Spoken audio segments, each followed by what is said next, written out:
Solana went down again over the weekend, this time for about 6 hours in another frustrating crash for users and crypto advocates.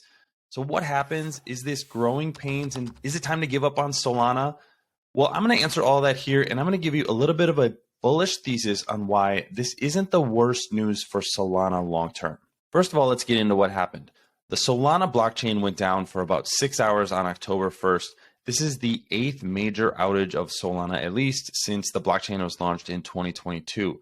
Now, that's not a long history for any blockchain. And if you go back to the early days of Ethereum, there were challenges and actually hard forks that Ethereum had to do to keep its blockchain safe. But this is not good news for Solana, and definitely not a good look for the blockchain.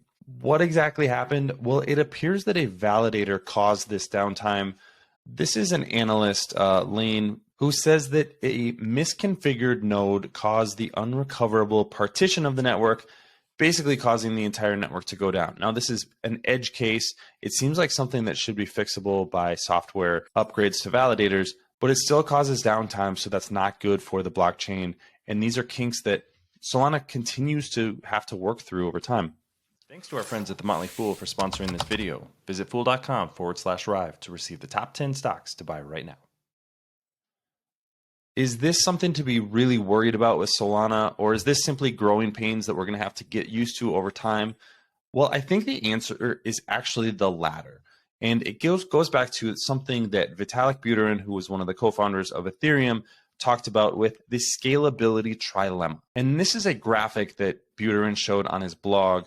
This shows the decisions that people building blockchains have to go through. Do you want to have a blockchain that's very, very scalable, very fast, very cheap? Do you want to have it be decentralized? Or do you want to have it be secure? You can't have all three of those things. And so what Solana has decided to do is basically choose scalability over all else. That's why it's such a fast blockchain. That's why it's such a cheap blockchain. That's great for users, but you do sacrifice on things like uptime as a result. Is that the wrong decision? I think this tweet thread from Joe McCann really says a lot here. And it goes to the fact that Solana is a layer one blockchain that has chosen to be so scalable, and it has processed so many transactions. That's really impressive. And it's simply something that other blockchains can't do. As he says, this is uncharted territory, and there's going to be growing pains along with growing the Solana blockchain. So this shouldn't be all that surprising, and I wouldn't be surprised if we see downtime in the future. That just is part of the territory in being involved with cryptocurrency and Solana. Here's just a couple of screenshots that I took today of why Solana chose scalability over security and decentralization. Right now, the Solana network is processing about 2,500 transactions per second. Go over to Ethereum and you're looking at about 16 transactions per second. That doesn't even get to costs where Ethereum is well over 1,000 times more costly to make a transaction than the Solana blockchain. Like it or not, there's going to be growing pains along with building a blockchain that's so fast and so cheap. But that's actually what I'm bullish on long term. Solana has chosen that scalability. There are plenty of people who will have criticisms about that and who can choose different blockchains. That's why there's so many blockchains right now.